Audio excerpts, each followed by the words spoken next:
Assalamu alaikum wa rahmatullahi wa barakatuh. Bismillah wa salatu wa salam ala Sayyidina Rasulillah. They have told me I have to behave with the time, so I'm going to behave with the time inshallah and get straight to it. First of all, many thanks to the organizers for having me. Many thanks for them putting on this extraordinary convention. I know it's hard to organize things, and that's why many people prefer to sit on the couch. So an extraordinary barakallahu fikum to all those who organized this convention, especially given that they've organized a convention in the place where Genocide Joe announced his presidency bid. And from this place, inshallah, we start the process to ensure that Genocide Joe will not be rewarded with a second term. No one commits genocide and gets a second term. No one commits genocide and gets rewarded to it. From where he started, that's where his defeat will begin. Inshallah, the views expressed here are the views of the speaker and do not reflect the organizer or organization. That's just me, it's not them, so please, that's me specifically. But first and foremost, I know the topic is about optimism. First of all, I want to say, Ya ibadallah, that it's important to appreciate the efforts that you've made. It's important to appreciate the gains that you've made. It's important to appreciate that every effort you have made for Gaza has made the difference. When Blinken went to Netanyahu, he was supposed to go to Tel Aviv and go straight back to Washington. But Washington Post reports that he went to the regional countries because when he was with Netanyahu, he said, I have identified a problem. There is a problem that will affect our ability to commit genocide. There's a problem that will affect our ability to commit ethnic cleansing. And it's the roar of the ummah. It's the voice of those in Chicago Sharif. It's those who won't stop talking about Palestine. I need to go to the regional powers to ask help to get them to be quiet. I need them to secure fatwas to tell them Gaza is fitna and you shouldn't talk about it. I need to ask social media to silence them, to get hashtag Palestine, to be restricted, to get TikTok, to try to ban accounts, to get Instagram, to shadow ban accounts. Ya ibadallah, you made Blinken and Netanyahu buckle. You made Blinken and Netanyahu worry. You made Blinken and Netanyahu hesitate. It was you. Ya ibadallah, you roared and you said we will not accept what happens to Gaza. And as a result of you roaring and shouting, you made Biden fall in the polls. You made the Democrats panic. You made them come out and say that we want to appease you, please, please.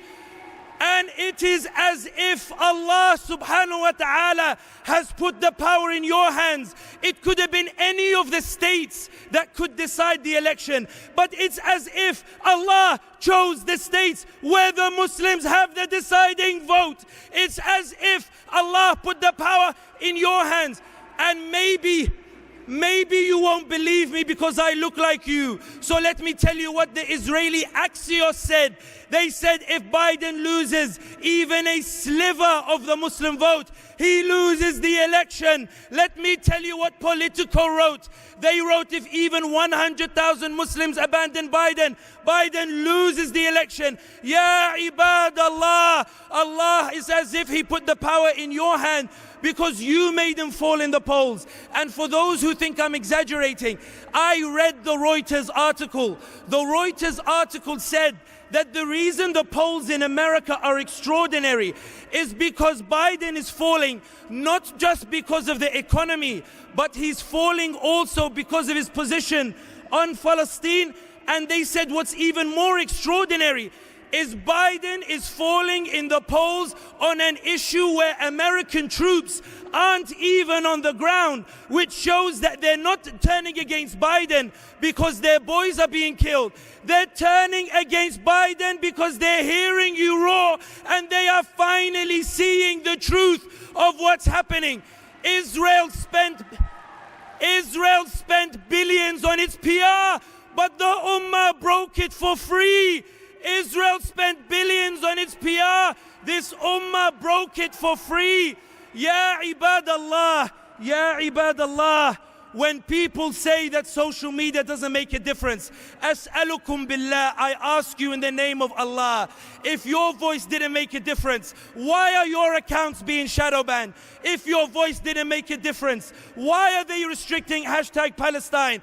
If your voice didn't make a difference, why does Netanyahu and Blinken sit in the war room and say that we need to introduce a humanitarian pause because we need a marketing strategy for genocide, in which we want to tell people that we are bombing the Palestinians mercifully and asking them to leave their homes so we can take them in a humanitarian corridor under the protection of the Israeli army. And ya ibadallah, you may think your efforts are useless, but do you know what Netanyahu said to Blinken when Blinken proposed a humanitarian pause? He said, according to Axios, I need to know this isn't a plan from Biden to lure me into a ceasefire. You think their hearts are united, but قُلُوبُهُمْ شَتَّى. Their hearts are divided, and you are exacerbating that divide with your roar for justice. And ya ibadallah, because you broke Israel's monopoly on the narrative, for the first time, the algorithms are promoting the Palestinian content. One thing Elon Musk did really well, and shout out to Elon Musk, Allah barak, and X inshallah.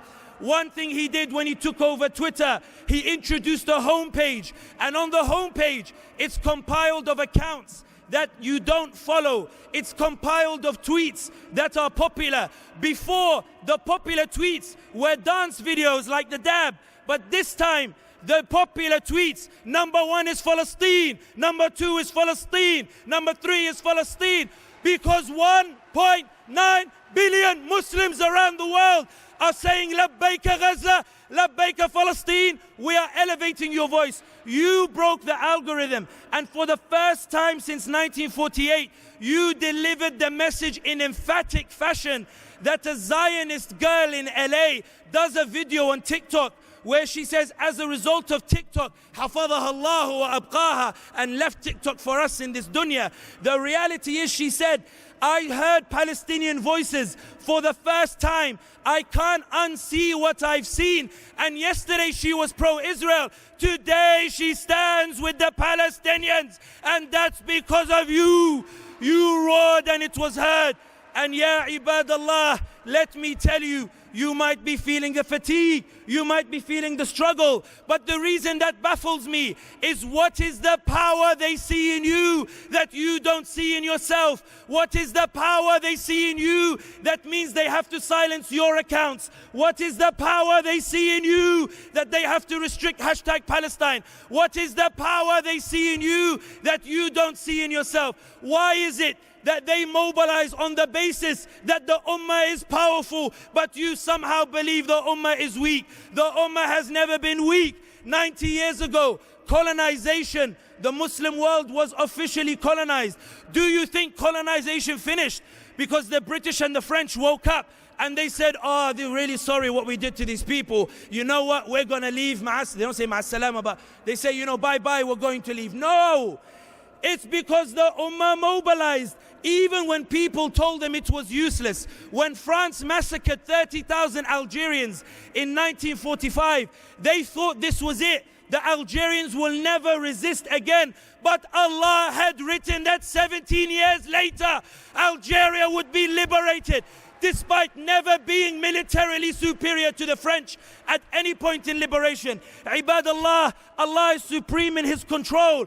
Ataturk tried to impose the chains on the Muslim movement in Turkey. 90 years later, the Muslims broke this system, and Turkey today is a haven for Muslims. The reality is Bosnia, they tried to commit a genocide, but in the heart of Europe, after Serbians tried to commit a suicide, in the heart of Europe, they roar, La ilaha illallah, Muhammadur Rasulullah. Ya ibadallah, I have 1 minute left, which is why I rushed everything to say. But the reason I want to leave you with this, ya ibadallah, Blinken buckled because of you. Netanyahu buckled because of you. Biden is panicking because of you. Kamala Harris does a video to say, I've launched an initiative on counter-Islamophobia. Do you think she did it because she cares about Palestinians? No, she did it because they got together and their Democrats said that the Muslims might punish us in the election. Let's throw them a bone. Maybe they'll forget by November.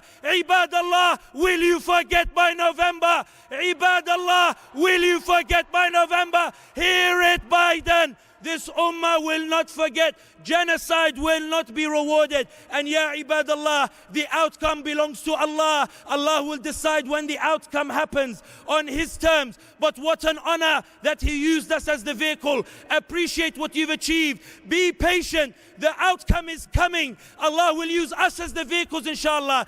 Keep roaring. Keep shouting. They are buckling. Let no one tell you it doesn't work. You have the power today. Use it and roar it. Free, free Palestine. From the river to the sea, Palestine will be free. Wassalamu alaikum wa rahmatullahi wa barakatuh.